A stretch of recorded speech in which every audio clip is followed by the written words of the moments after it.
اور یہ ایک نڈر خاتون تھیں۔ ان کا ایمان اس قدر پختہ تھا کہ انہوں نے ان طاقتور مردوں سے ٹکر لے لی۔ ایک نہتی اکیلی عورت تھی، انہوں نے اپنے ایمان کا برملا اظہار کیا۔ ایک خوشگوار عمل نہیں ہے، خاص طور پہ خاتون کے لیے جھٹکے لگتے ہیں اور دوسری بھی تکلیفوں سے ایک عورت کو گزرنا پڑتا ہے۔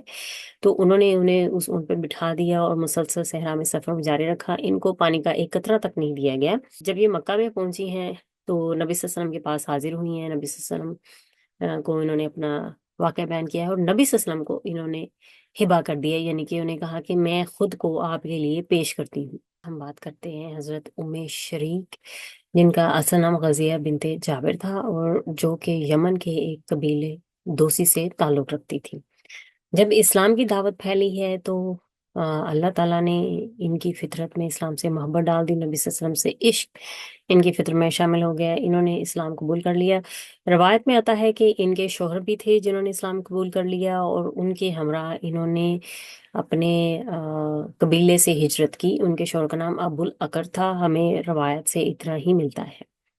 تو جو ان کا العقری قبیلہ تھا، جب انہوں نے اپنے شوہر اور کچھ دوسرے حضرات کے ساتھ وہاں سے مکہ کی طرف ہجرت کی تاکہ وہ وہاں پہ جا کے نبی صلی اللہ علیہ وسلم کے زیر سایہ ایک ایسی مملکت خدا داد میں زندگی گزار سکیں جہاں پہ مسلمانوں پہ کوئی جبر ستم ظلم نہیں ہے، جو کہ پھل پھول رہی ہے، اور وہاں پہ رسول خدا موجود ہے صلی اللہ علیہ وسلم۔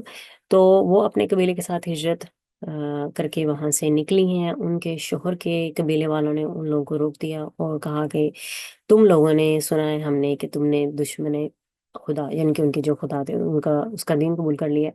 اور یہ ایک نڈر خاتون تھیں، ان کا ایمان اس قدر پختہ تھا کہ انہوں نے ان طاقتور مردوں سے ٹکر لے لی۔ ایک نہتی اکیلی عورت تھی، انہوں نے اپنے ایمان کا برملا اظہار کیا۔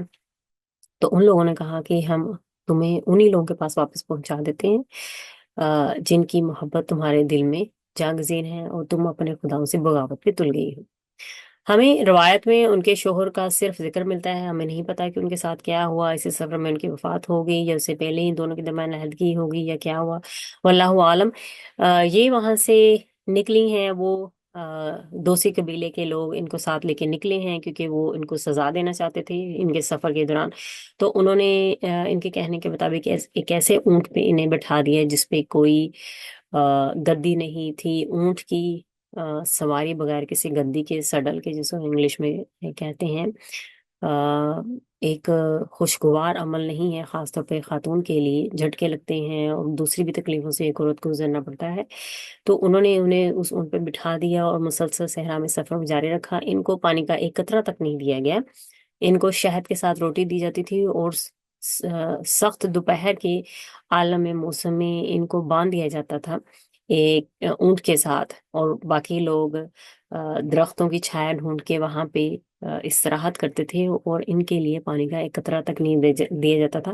یہ ان کی سزا تھی ان کو توڑنے کے لیے کہ یہ سفر ختم ہونے سے پہلے ان سزاؤں سے گزر کے ہو سکتا ہے کہ یہ واپس اپنے دین میں داخل ہو جائیں، لیکن ایسا نہیں ہوا۔ وہ شریک بیان کرتی ہیں کہ 3 دن ان لوگوں نے میرے ساتھ ایسا کیا، اس دوران میری سماعت بنائی اور میرے حتیٰ کہ حواس بھی جاتے رہے، اور وہ مجھ سے پوچھتے رہے کہ کیا اب بھی تم اپنے دین پہ قائم ہو؟ تو وہ کہتی ہیں کہ میں صرف شہادت کی انگلی اٹھا کے آسمان کی طرف اشارہ کرتی تھی، اتنا ہی مجھے یاد ہے۔ تو اسی دوران ایسے ہی ایک دن انہیں سخت دھوپ میں دوپہر کے وقت باندھ کے رکھا گیا تھا، اور باقی پورا جو قبیلہ ہے، کارواں والے ہیں، وہ درختوں کی چھاؤں میں بیٹھے کھا پی رہے تھے، اور پانی کی مشکیزیں تھیں ان کے پاس، اور سختی سے حکم تھا کہ ان کو پانی کا ایک قطرہ بھی نہ دیا جائے۔ تو وہ کہتی ہیں کہ مجھے اچانک سے مجھ پہ غشی کی حالت آ رہی تھی، اچانک سے مجھے اپنے سینے پہ ٹھنڈک محسوس ہوئی، اور میں نے دیکھا کہ ایک ڈول ہے جو آسمان اور زمین کے درمیان لٹکا ہوا ہے، اور کوئی اسے اٹھا کر میرے منہ سے لگا رہا ہے۔ انہوں نے کہا کہ میں نے اتنا پانی پیا کہ میری پیاس بجھ گئی اس ڈول سے، اور پھر میرے سر پہ وہ ڈول ڈھیل دیا گیا کیونکہ گرمی سے بھی ان کا برا حال تھا۔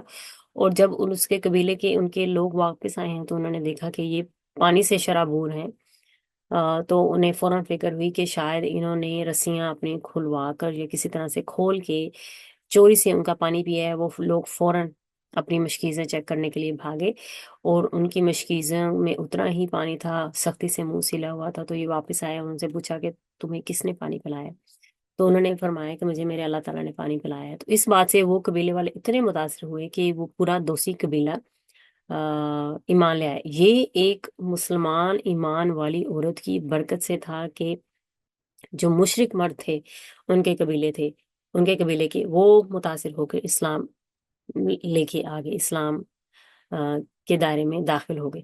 تو جب یہ واپس جب یہ مکہ میں پہنچی ہیں تو نبی صلی اللہ علیہ وسلم کے پاس حاضر ہوئی ہیں۔ نبی صلی اللہ علیہ وسلم کو انہوں نے اپنا واقعہ بیان کیا ہے، اور نبی صلی اللہ علیہ وسلم کو انہوں نے ہبا کر دیا، یعنی کہ انہیں کہا کہ میں خود کو آپ کے لیے پیش کرتی ہوں۔ قرآن مجید میں 3 مقامات پہ ایسی عورتوں کے بارے میں ہے یا ہبا کے بارے میں آیات ہیں۔ ایک ایک تو آیت ہے، تو سورہ احزاب کی آیت نمبر 52 میں امرات مومنہ کا لقب یا جو مخاطب کیے گئے ہیں وہ ام شریک کے لیے ہی ہے۔ اور جب ام شریک نے نبی صلی اللہ علیہ وسلم سے کہا کہ میں آپ پہ قربان ہوتی ہوں، اور آپ کو اپنا آپ کی نظر کرتی ہوں، تو نبی صلی اللہ علیہ وسلم نے انہیں شرف قبولیت بخشا۔ تو اس موقع پر حضرت عائشہ نے کہا کہ وہ کیسی عورت ہے جو اپنا آپ ایک مرد کو پیش کر دیتی ہے؟ تو حضرت ام شریک نے کہا کہ میں تو ایسی ہی عورت ہوں۔ اس پہ اللہ تعالیٰ نے سورہ احزاب کی آیت نمبر 52 نازل کی، اور حضرت ام شریک کے بارے میں بات کی، امرات مومنہ کے بارے میں۔ تو جس پہ حضرت عائشہ نے کہا کہ اے ام شریک، تیری دعا کتنی جلدی سنی جاتی ہے۔ ایسی ہی اور یہ بھی کہا جاتا ہے کہ ان کا نکاح نبی صلی اللہ علیہ وسلم سے ہوا۔ بہت سے علماء جو جورسٹ ہیں، جو فقہا ہیں، وہ ان کو ام المومنین کے درجے میں ہی شمار کرتے ہیں۔ ان کا نکاح نبی صلی اللہ علیہ وسلم سے ہوا، اور ساری زندگی وہ نبی صلی اللہ علیہ وسلم کے نکاح میں رہیں۔ کہا یہ بھی جاتا ہے کہ نبی صلی اللہ علیہ وسلم نے ان سے خلوت بھی کی، اور بعض علماء اس بات سے اتفاق نہیں کرتے ہیں، بس یہی کہتے ہیں کہ ان کا نکاح ہی ہوا تھا۔ ایسے ہی ایک اور بھی خاتون تھی جنہوں نے نبی صلی اللہ علیہ وسلم کے لیے خود کو ہبا کرنا چاہا تھا، اور نبی صلی اللہ علیہ وسلم صحابہ کرام کی محفل میں بیٹھے ہوئے تھے کہ یہ خاتون آ گئی، انہوں نے کہا کہ میں آپ کو ہبا کرنا چاہتی ہوں خود کو۔ نبی صلی اللہ علیہ وسلم نے ان خاتون کو ایک دفعہ سر سے پاؤں تک دیکھا، پھر دوسری دفعہ، پھر تیسری دفعہ، اور پھر نظر جھکا لی، اور کافی دیر نبی صلی اللہ علیہ وسلم خاموش رہے۔ تو اس سے ان خاتون کو اندازہ ہو گیا کہ نبی صلی اللہ علیہ وسلم انٹرسٹڈ نہیں ہے۔ تو وہیں پہ ایک صحابی بیٹھے ہوئے تھے، انہوں نے کہا کہ نبی صلی اللہ علیہ وسلم اگر آپ انٹرسٹڈ نہیں ہے تو کیا آپ میرا ان سے نکاح کروا سکتے ہیں؟ نبی صلی اللہ علیہ وسلم نے ان سے پوچھا کہ تمہارے پاس کیا ہے ان کو مہر میں دینے کے لیے؟ تو انہوں نے کہا کہ میرے پاس کچھ نہیں ہے۔ نبی صلی اللہ علیہ وسلم نے کہا کہ جاؤ اپنے گھر میں دیکھو، اور جو بھی تمہیں چیز ملے مہر کے لیے لے آؤ گے۔ انہوں نے کچھ بھی نہیں ملا مہر کے لیے، تو وہ واپس آ گئے۔ نبی صلی اللہ علیہ وسلم نے کہا کہ اگر تمہارے گھر میں ایک لوہے کی انگیٹھی بھی ہے تو اس کو بھی مہر کے لیے لے آؤ، کیونکہ میں تمہارا نکاح مہر کے بغیر اس خاتون سے نہیں کر سکتا ہوں۔ واضح رہے کہ اس خاتون نے اس دوران کوئی احتجاج، کوئی اعتراض نہیں کیا، وہ نبی صلی اللہ علیہ وسلم کی رضا میں خوش تھی۔ تو یہ صحابی واپس گئے ہیں، اور پھر واپس آ گئے ہیں، انہیں وہاں اپنے گھر میں کچھ تھا ہی نہیں، ان کے گھر میں ایسی قسم پرسی کا عالم تھا۔